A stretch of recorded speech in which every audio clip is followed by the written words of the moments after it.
Ay, naman itong alibughang anak ko. Ayan. Siya si Coco. Ang itim na kuwil. Pero pinapakain pa rin. Ayan siya. Coco. Coco. Coco.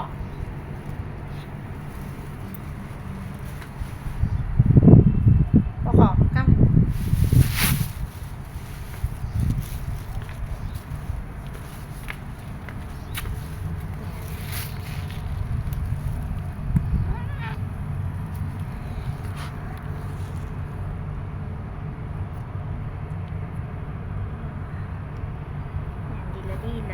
Dila, tapos mamaya mga gat na kaya siya tips.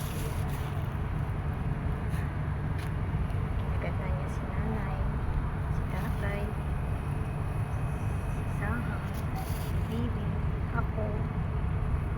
Yan. Alibugate. Kaya dito siya sa kitchen. Ay, sorry.